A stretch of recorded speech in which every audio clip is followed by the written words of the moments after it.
When you ask tech bros about like the job displacement that's going to come from AI, it's pretty common for them to talk about the Industrial Revolution, because they'll make this argument that like, oh, the Industrial Revolution displaced a lot of jobs. There were a lot of jobs that disappeared during the Industrial Revolution, but then new jobs came up and everybody was fine, right? The problem with this is that it's like fundamentally not what happened.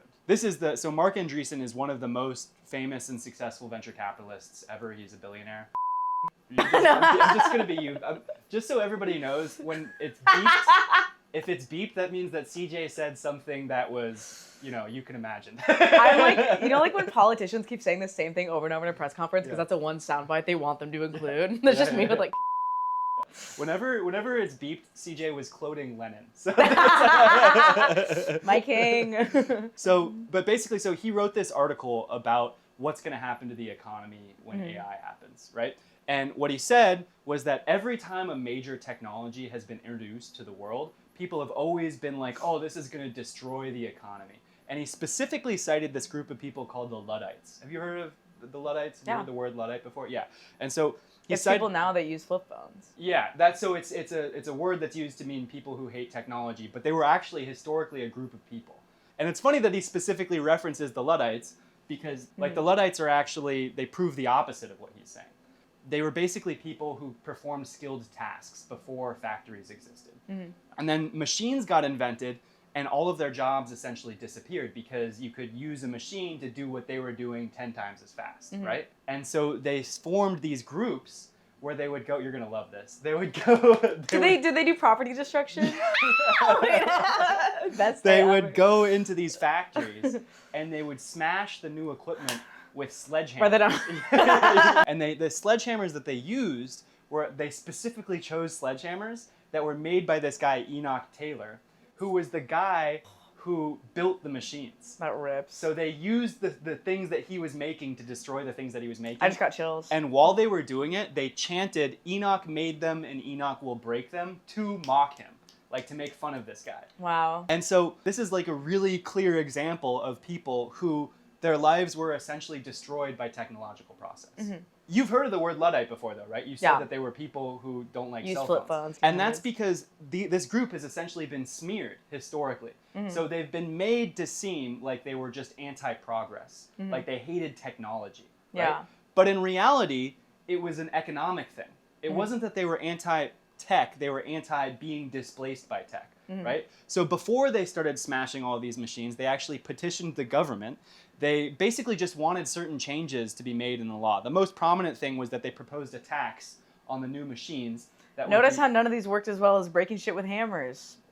Well, that didn't work either. But the big thing that they were asking for was a tax on the new machinery that could be used to help the people who had been displaced by that new technology, right? And you hear about stuff like that. That's one of the proposals that people make about AI, right? Like we should have a tax on AI that helps people who lose their jobs because of AI, right? So this is a very reasonable perspective. They also specifically targeted factories that were using child labor or making things that were worse quality than the artisans could make, and thereby diluting the reputation of the artisans in general. So... Yeah. Is his head pointy because he didn't get tummy time, or what's happening? It does literally look like it was squeezed on the top, doesn't it? Like also, like this dude's a billionaire. Like, just get hair plugs. You know? I thought you were gonna say get like head reshaping surgery. Oh, yeah. Or like get a wig. Fuck it. Like, I mean, he probably could buy someone else's head. You know? Down, like. Yeah. I think the worst part about billionaires is that they all look like shit. Yeah. Yeah. What if they were hot? If there were thirst traps of Elon Musk. And when I play that on the video, it's just going to say, if they were hot. The boy's trying to get monetized. So what this guy would say to what I just said is that when productivity increases in the economy, that is generally good for the economy. If productivity increases, then everybody becomes more wealthy, right? That makes no sense. Well... The people making this stuff get more wealthy. How does that help other people? Yes, you're right. you're kind of jumping ahead. Are they doing like I'm sensing like a trickle down Ronald Reagan situation. Yeah, so but it's not quite as bad as the trickle down economics things. But basically what he's saying is that when technological progress happens, it makes work more efficient for everyone, right? Yeah. During the Industrial Revolution, one worker was suddenly able to do a lot more, right? That allows people to become richer because it lowers the prices of goods and services, right? And therefore any money that you have can buy more stuff. Does that make sense? Because it doesn't cost as much to make things. This would be a good argument if it was what happened, but it wasn't what happened, okay? So this is a graph of GDP per capita during the Industrial Revolution. What happened from 1,000 to 1,250 where it went down? We don't have to get that deep into it. I honestly have no idea, and I'm not even going to pretend. Whoa, we're all learning. You got me. You got me. And you can go. The curse is broken, you can leave. But yeah, so the point that I'm trying to make here is you can see right around 1790, which is when the Industrial Revolution started, the GDP per capita goes straight up, right? This had never happened in history before. And you would think that that means that, okay, everybody's becoming richer, right? But that's not true. That's not the way it works. The problem is that just because productivity is increasing, as you guessed earlier, that doesn't mean that it's going to the workers, right? So between 1790 and 1830, productivity went up 46% per capita. That's the Industrial Revolution time? Yes. Okay. So the average worker was became 50% more productive during that period. But their wages were flat. This is the line you can see, this is their wages. Nothing happened to their wages during the Industrial Revolution.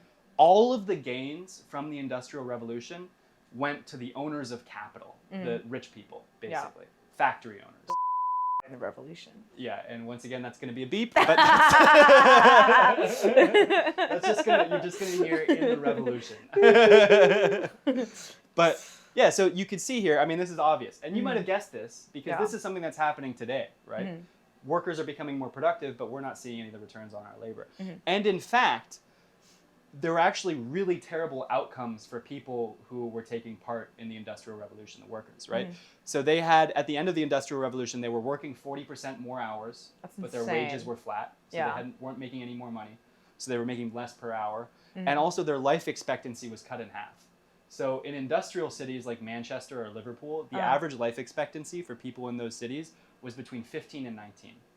So they were dying so much. And it was partially because there weren't good sanitary standards in those cities, but also because the factories that they were working in were really, really dangerous. Yeah. Beyond that, the people that survived were on average 3 centimeters shorter because they were deprived of the nutrients that they needed. And when they were living as farmers, Did they have incels at that time? I don't know. Probably. They were at Looks Maxine. They were like, it's the factories. I'm going to guess they had bigger problems. You know? But the point that we're making here is that not only most people were not making more money, but their lives were significantly worse. Yeah. And so the point that I want to get to here is that you have these guys like Mark Andreessen before. They often make these statements where they kind of like co-opt economics or science generally and try to make it sound like what they're talking about is just a law of nature, right? Like we need the economy to function this way because that's just the way it works, right? This is John Rockefeller. He famously said, the growth of a large business is merely survival of the fittest. So he was using Darwin to try and justify his his monopoly. Once again, this is not true, right? The growth of a large business, it doesn't have to be a fact of nature. In fact, we broke up his company into 50 smaller companies, and it helped the economy. Yeah. Right? I don't think that these guys are just misunderstanding economics. I think that they're intentionally trying to mislead people and present themselves as if they're just going along with what's naturally true. But that's not the way it is. But so then we kind of get into the present day, right? You know, we've got these people who are protesting data centers. Yeah. And what do the tech capitalists say about these people? They say, oh, they're anti-progress. They don't like technology. They're saying the same. They sometimes literally call them Luddites. But they're not anti-progress. Even though we haven't started smashing data centers with hammers yet. Yeah, not yet. But the thing is if you interview these people, they never talk about the technology as to why they're opposing it. They always cite economic concerns, right? They say, we don't want the energy bills in our town to go up. we're worried that these data centers are going to steal all of our town's resources, like all of Yeah. our water, and they're not going to pay for it adequately. Mhm. We don't want income inequality to be as large as it is, and Mhm. all these things. We don't want to lose our jobs. They're not Mhm. saying we don't like the technology. They're just saying we don't want to be displaced unreasonably. Mhm. It's the same thing that the Luddites were saying, right? Yeah. So what do we do about this, right? Mhm. That's gonna all right.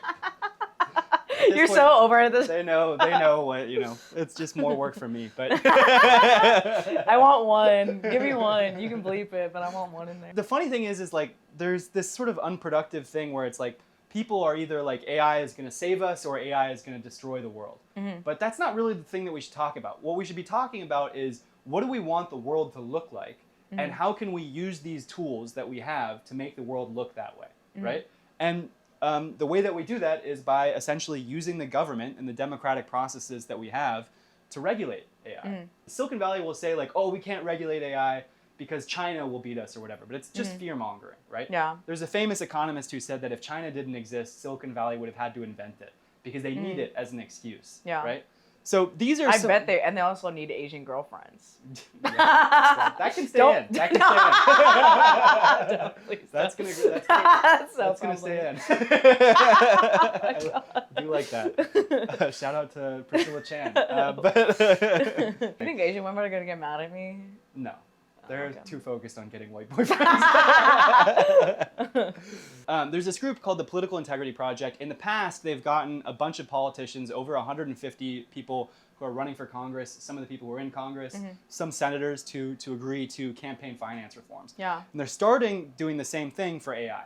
So they've come up with this pledge, basically, that outlines like certain things that we need to do, or things that we should be talking about at least in terms of regulating AI. Things like making data centers pay for their own energy, making a dividend for displaced workers who lose their jobs because of AI, making AI companies legally accountable if they like break copyright law or break someone's privacy, making sure that there are no bailouts. Are they not legally accountable for that? I'm not a lawyer, so I don't know exactly how it works, but Yeah. there's certainly things that they've gotten away with doing that they shouldn't be getting away with doing, right? Yeah. And then safety review for all new models, and then making sure that if any of these big guys go bankrupt, they're not getting bailed out, right? Yeah. Like if any large AI company goes bankrupt, it shouldn't be bailed out by normal people. Would they be bailed out at this point by normal people? Well, it's interesting that you say this. I don't know if you actually want me to answer that question. I mean, in a short way. So if you look at like the major companies that are making AI, it's like Gemini, Anthropic, and ChatGPT in America, right? They are spending trillions of dollars of investment money over the next couple of years. In order to justify that, they need trillions of dollars of return. Yeah. The problem is Chinese AI is almost as good as American, these private companies, and it's something called open source, which basically just means it's free. Yeah. And so they basically are going to be undermined, in my view, by these open source models. And I think probably a lot of them will go bankrupt. Yeah. And when that happens, it is going to be catastrophic for the American economy because they're the only thing propping up the American economy right now. And there will probably be calls to bail them out or at least do something. And it shouldn't happen.